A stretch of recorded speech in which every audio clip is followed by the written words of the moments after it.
Today I will show you a drama, history, war film from 2001, titled Enemy at the Gates. Spoilers ahead. Watch out and take care. In 1942, a year after the German invasion of the Soviet Union during World War II, Red Army soldier Vasily Zaitsev is on a train to Stalingrad, thinking about the time his grandfather taught him how to shoot a rifle while hunting. On the train with him, there are hundreds of other soldiers, but also various civilians, including Tanya Chernova, who Vasily notices but doesn't dare to speak to. The civilians leave in the middle of the journey while the soldiers are dropped right in the middle of the Battle of Stalingrad. They need to board a boat to reach the front lines, and the enemy takes advantage of this, dropping bombs and opening fire on them as soon as they see them. Many soldiers fall, and when seeing this, others jump in the water trying to escape, only to be shot by their own superior officers for deserting. Once they reach the docks, only one of every 2 soldiers is given a rifle, the other is given bullets and instructions to follow the soldier with a weapon. The group is forced into a suicidal charge that the Germans easily overpower, and Vasily, who was given bullets, barely survives the assault by staying close to the ground and pretending to be dead. Once again, soldiers that try to escape are shot by their own side, considering them cowards and traitors. Soon the area is covered with bodies, with nobody alive in sight, until a few moments later, a car tries to cross the area. A tank shell hits it and knocks it over, and out of it comes Commissar Danilov, who rushes to hide inside a fountain, pretending to be another body in the pile and miraculously not getting killed when a group of Germans drive by and shoot at the bodies to make sure there aren't any survivors. Once they're gone, Danilov takes a rifle from one of the bodies and tries to shoot some soldiers he can see in a nearby building, but the weapon is out of ammo. At that moment, Danilov discovers he actually isn't the only one alive in the fountain. Vasily has been hiding there as well, and he asks him for his rifle so he can load it with the bullets he was given when he arrived. Vasily also tells him he should wait for an explosion to shoot so they aren't discovered, but since Danilov is a political commissar, his experience with weapons is limited, so he lets Vasily have the rifle instead. As another car with soldiers arrives, Vasily moves behind a hole on the fountain wall, and as soon as he hears an explosion, Danilov prints a series of pamphlets detailing Vasily's heroic feat. Many days later, Chairman Nikita Khrushchev arrives at Stalingrad to coordinate the defense of the city, since Stalingrad is a symbol of Stalin's power and they can't afford to lose it. Furious after hearing about yet another loss, he demands ideas from his subordinates on how to improve morale, but most of the soldiers just repeat the same ineffective tactics they've been using for years. Danilov, however, proposes something different. He thinks that instead of punishment, they must deliver hope. They should create a hero and inspire people, to make them want to protect the motherland, and he has the perfect hero for that job. Danilov's idea is approved and he gets promoted to senior lieutenant. Vasily's face now appears in the newspaper, presenting him as an example to follow. He's also been promoted, in his case, to the sniper division. From then on, Vasily becomes the face of the Russian army, both a national hero and propaganda icon, and his exploits would appear on every edition of the army's newspaper, plus on pamphlets that would make their way all over the walls of the country. One day, during one of his missions, Vasily and his team are found by a young boy called Sasha Filippov, who admires Vasily. He invites him to arrive as well, bringing letters from Vasily's fans from all over the country. To keep up with the plan of hope and propaganda, Danilov makes him reply to all of them, although he's the one that tells Vasily what to write, especially since he has to help him with spelling. One more person arrives after they begin, Tanya, the girl from the train, who is like a sister to Sasha and has become a private in the local militia. She's also fluent in German because she's studied at the university. Danilov wants to recruit her because they need more soldiers that understand German, but Tanya would rather stay and fight, especially since the local militia are short on men. She changes her mind when Danilov explains how much she could help them by decoding Geram intel, and that he'll send 12 soldiers in exchange for every person that speaks German. Meanwhile, the German army is starting to suffer the toll Vasily and his team of snipers are causing in their ranks, so they summon German Major Erwin König, a renowned marksman and head of the German army sniper school at Sasson. He's tasked with killing Vasily, and König prepares a plan to make Vasily come to him instead of doing the chasing. Some hours later, Vasily is woken up from a nap by his team because there's some trouble in the department store sector. Vasily shoots a shadow in the window and a helmet falls, so believing they've hit their target, he takes Ludmila with him to the department store and sneaks around until they reach the window, only to find that the shape they had seen is a mannequin posed to make it look like a sniper. This is obviously a trap, and when Vasily finds a cigarette butt on the ground, he realizes their enemy is still there, watching them. He thinks they should take it easy and stay hidden until they think of a proper plan to escape, but as planes start arriving and bombing the area, Ludmila gets scared and runs away, giving König the perfect chance to shoot her, but Vasily escapes before König can do the same to him as well. König returns to the hideout he's staying in and gets his shoes cleaned by Sasha, who pretends to be an innocent bystander but is passing König information about Vasily in exchange for food so the major will trust him and share information of his whereabouts in return. When the Red Army learns that the Germans are using König, they bring over a former student of his, Kulikov, to teach Vasily how König thinks and help him kill him. Before returning to the field, however, Vasily must attend a special party in his honor. After saying hello to Tanya, he's dragged by Khrushchev to see the journalists, answer questions, take pictures and look at a giant Stalin painting, because according to Khrushchev, he's always watching over his country.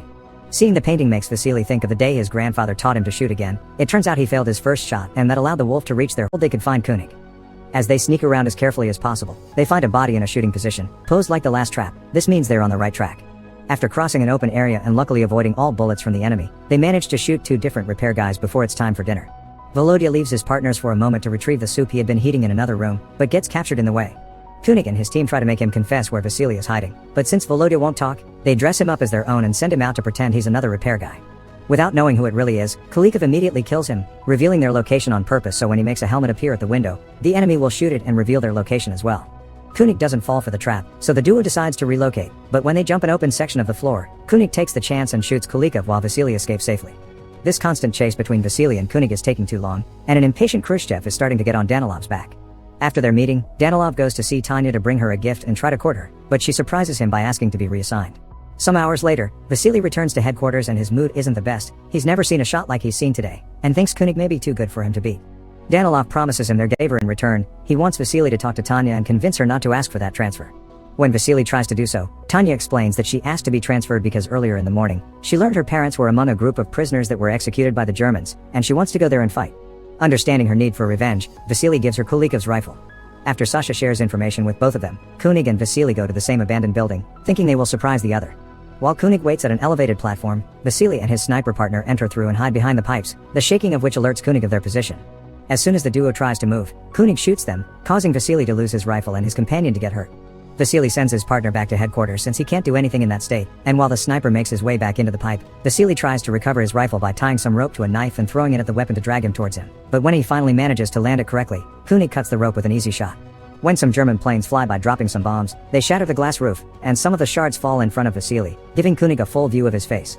At headquarters, Danilov is trying to convince Tanya not to fight, that her skills are more valuable in the intellectual field to go through the same pipe route to reach him in order to help, but as soon as he sees her, Vasily tells her to stay where she is and follow his plan. The same way Kunik has been watching him through the glass, Vasily has also used a shard to watch him in return, and thanks to this he knows his location. He asks Tanya to grab another piece of glass and turn it until the light reflects on it and blinds Kunik, creating an opening for Vasily to safely recover his rifle and shoot him. He doesn't manage to kill Kunik, but he does hurt his hand. Later, when Vasily and Tanya return to headquarters, they celebrate being alive with the rest soldiers, and afterward, they hide under the covers and make love right in the middle of the communal bedroom. The next morning, Vasily asks Danilov to stop writing about him. He can't carry this weight on his shoulders anymore, and he wants to fight as a regular soldier. Danilov doesn't accept this, and to manipulate Vasily into feeling bad for even asking, he brings over Sasha, who shows him how proud he is for having gotten intel from Kunik. With the kid looking at him with so much hope in his eyes, Vasily can't say no, and he allows Sasha to guide him to the area where Kunik will be waiting. The ground is covered with bodies, so Vasily hides among them and proceeds to wait for Kunik to show up. There's an issue, however. He spends so much time waiting there that he falls asleep, as if he were dead and easily stealing all his belongings. The German army captures this soldier and finds he stole Vasily's ID, which makes them think Vasily is dead. Kunik doesn't agree, but he's dismissed anyway. Refusing to go home while Vasily may still be out there, Kunik talks to Sasha again and, already suspecting what may be happening, tells him which his next location will be. At the Russian headquarters, Khrushchev finds out the Germans are passing around the news of Vasily's death and gets furious at Danilov, who doesn't believe it. Khrushchev doesn't care if it's true or not. He wants Danilov to do his writing magic and convince the public everything is fine. Afterward, Danilov tries to talk to Tanya about her possibly traveling to his house, but they're interrupted when the loudspeakers start announcing Vasily's death as well. Danilov gets ready to write an announcement of Vasily's death as a hero, but at that moment, the man himself comes back. He explains how he missed his shot for falling asleep and that he had to stay hidden from a man trying to kill him, so Danilov accepts to transfer him. Then Vasily asks about Tanya, and Sasha tells him he knew he was alive and told her, so she's gone to the station to find Kunik and get revenge. Danilov and Vasily rush to the station to rescue her, and when they find her, Vasily and Tanya kiss, causing Danilov to get incredibly jealous. So when he returns to headquarters, Ince has been passing on the information, so he captures the kid and hangs him off a pole to bait Vasily. The one who almost falls for it when seeing the body though, it's Tanya, and she doesn't go after Kunik only because Vasily stops her, saying that's what he wants. They agree on a plan. While Vasily goes after him, Tanya asks Danilov for a favor and together they go to see Mrs. Filipov to get her out of the country with a special pass Danilov got for her. Mrs. Filipov doesn't want to leave without Sasha, but not to make her upset. Instead of telling her Sasha died, they tell her he joined the Germans. Mrs. Filipov doesn't blame him for it if it means he's safe and accepts to leave with them. On the way to the boat, a bomb explodes near them, hurting Tanya. Danilov thinks she's died and leaves, but Mrs. Filipov doesn't give up and convinces a doctor to let Tanya board with her by showing her special pass and saying Tanya is her daughter. Vasily and Kunik are at a standoff in their respective hiding spots, not knowing where the other is. Danilov suddenly shows up next to Vasily, and now that Tanya is dead, he thinks he has nothing else to live for and humanity isn't worth saving. As a way to make up for the lies he made up about Vasily, he sacrifices himself and comes out of hiding so Kunik can shoot him and reveal his location. Vasily thinks ahead and doesn't immediately react, so now Kunik thinks he's killed Vasily himself and comes out to check the body. Vasily is waiting for him midway, and as soon as he aims his rifle at him, Kunik takes off his hat and accepts his fate. After killing him, Vasily takes his rifle and leaves it with Danilov's body. 2 months later, after the Germans have surrendered, Vasily gets a letter from Tanya, saying she's alive and being taken care of at a field hospital. Once the city is safe enough to travel, Vasily goes to the address on the letter and then the couple happily reunites.